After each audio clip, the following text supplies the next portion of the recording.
Hey guys, Erica with the K here. Today's video is going to be on my monthly empties.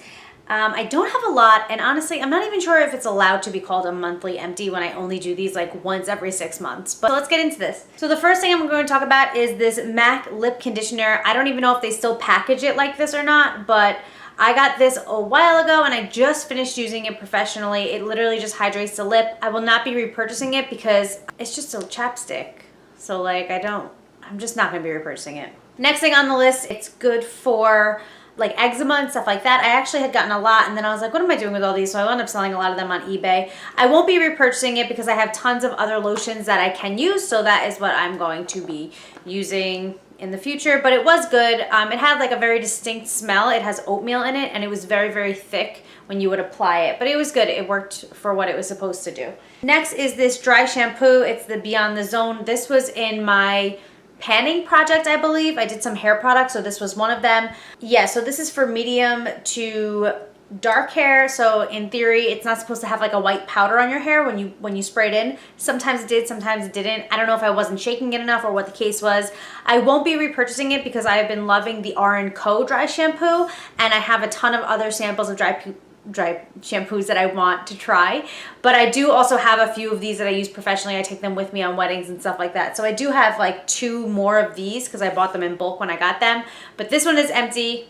Like I said, I have 2 more, and then I am trying other dry shampoos, and I love the R&Co one. That happens to be my favorite. So I won't be repurchasing this, but that's that.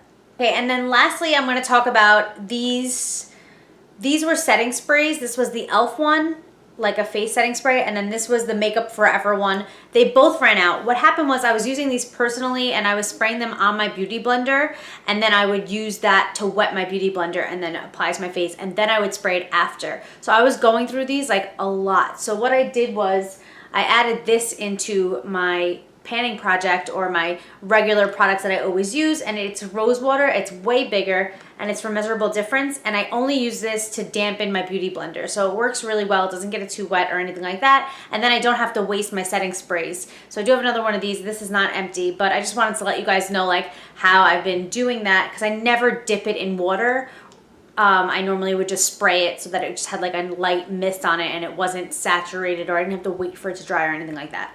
So what I did was I turned both of these into brush cleaner. So I rinsed them out thoroughly, and then I P-touched it, and I just put brush cleaner on it. So these are now in my professional case, and they have alcohol in it. So I just spray it on my brushes, and I just rub it on a paper towel, and I clean my brushes off on the spot. It just makes life so much easier. Instead of having to come home, shampoo all my brushes, have them dry overnight, I literally just do it on the spot, on the fly. As soon as I use a brush, I can clean it, or as soon as I have a little bit of downtime at a wedding, I can clean them off. So now these are in my professional case, and they are both filled with alcohol and labeled brush cleaner.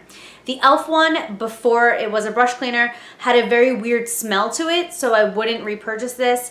And then the Maybelline Forever, I feel like when it would spray, it was like big droplets, and it would like, I would have big droplets on my face, and it was just drying weird. I just wasn't a huge fan of it. So I will not be repurchasing either one of these, but I will be keeping them both in my makeup kit, as I had said. So that pretty much wraps up my monthly empties, or my yearly empties, or whatever it is. And yes, that's it. So I hope you guys like this video. Thank you guys so much for your love and support. Please don't forget to like and subscribe if you haven't already, and I hope to see you in my next video. Until next time, work hard, dream big, eat cake. Bye guys.